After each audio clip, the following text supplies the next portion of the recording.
শিবির, যা শুধু একটি সংগঠন নয়, যা একটি প্রতিষ্ঠান, যা মানুষ গড়ার কারিগরে পরিণত হয়েছে ইতিমধ্যে, যে শিবির হাজারো মানুষ তৈরি করেছে, যে শিবির আজকে মানুষকে পথ চলার পাথেয় হিসেবে মানুষের সামনে নিজেদেরকে ওইভাবে উপস্থাপন করতে চেষ্টা করেছে।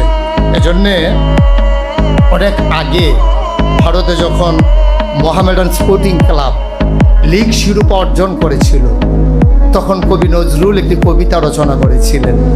আমি যখন পড়ছিলাম তখন মনে হচ্ছিল সেই কবিতার লাইনগুলো বাংলাদেশ ইসলামী ছাত্র শিবিরের জন্যও যেন আজকে তিনি থাকলে লিখে দিতেন। যদি এমন করে বলি, এই বাংলার অবনত শিরে তোমরা পড়ালে তাজ, সুযোগ পাইলে শক্তিতে মোরা অজেয় দেখালে আজ। এ কি অভিনব কীর্তি রাখিলে নিরাশাবাদীর দেশে, আধার গগনে আবার ঈদের চাঁদ উঠিল যে হেসে। শিবির যেন তার রক্তের মাঝে গোলাপ গাছ লাগিয়ে গোলাপ ফুল ফুটিয়ে দেখিয়ে দিলেন কেমন করে ফুল ফুটাতে হয় আর গোড়ায় রক্ত দিতে হয়। আমি বিশ্বাস করি, আমি তাদেরকে নিয়ে স্বপ্ন দেখি, আমি তাদের মাঝে আমি আশায় বুক বাঁধি যারা আজকে আমার সামনে বসে আছে। আমি বিশ্বাস করি শিবির যদি স্বমহিমায় সচেতনায় জেগে থাকে, তাইলে বাংলাকে আবার পেছনে ফেলে দিতে পারে এমন কোন শক্তির উদ্ভব হওয়ার সাহসই বাংলাদেশে কেউ করবে না ইনশাআল্লাহ। আমার বিশ্বাস শিবির হবে অতন্ত্র প্রহরী। আমার বিশ্বাস শিবির নিজেকে জাগাবে এবং ঘুমন্ত মানুষকে জাগিয়ে তুলবে।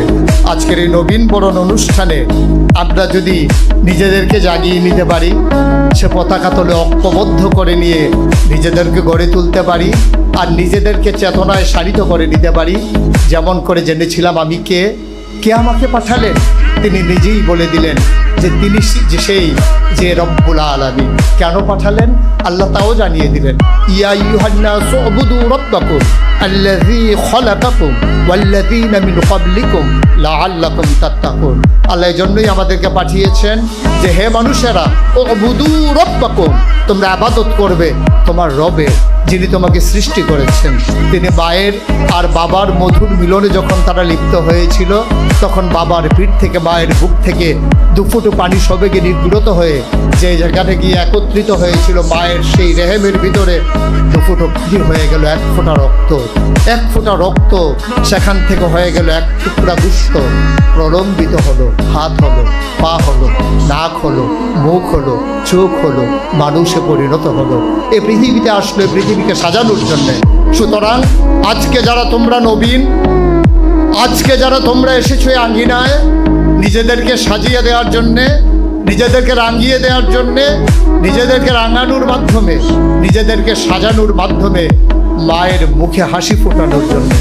এখানে নিশ্চয়ই এমন অনেক ছেলে আছে, এমন অনেক মেয়ে আছে যারা একেবারেই দরিদ্র পরিবার থেকে উঠে এসেছে। এখানে নিশ্চয়ই এমন অনেক ছেলে আছে যাদের মা অন্য বাড়িতে কাজ করে সন্তানের জন্য লেখাপড়ার যোগান দিয়েছে। এখানে এমন অনেক সন্তান আছে যাদের বাবা কৃষিকাজ করে, ধান বিক্রি করে তার সন্তানের জন্য সুন্দর একটা পোশাক উপহার দিয়েছে। আমার ছেলে বড় হয়েছে, আমার ছেলে কলেজে পড়বে, আমার ছেলে ইউনিভার্সিটিতে যাবে, ও যেন বন্ধুর কাছে লজ্জা না পায়। বাবা কষ্ট করে জীবন যাপন করে, কিন্তু নিজের সন্তানকে বুঝতে দেয় না, নিজের সন্তানকে অপমানিত হতে দেয় না, শির উঁচু করে দাঁড়াতে শিখায় বাবা। শুধু বাবাই করে যাবেন? আমরা সন্তানেরা বাবার জন্য কিছুই করব না? আমরা কি শুধু তাদের চোখের পানি দেখব, মুছে দেওয়ার জন্য কোমল হাত দুটি এগিয়ে যাবে না? আমরা কি শুধু মায়ের চিকিৎসার টাকা দিয়ে নিজেরা মানুষ হব, মায়ের চিকিৎসার ব্যবস্থা করব না?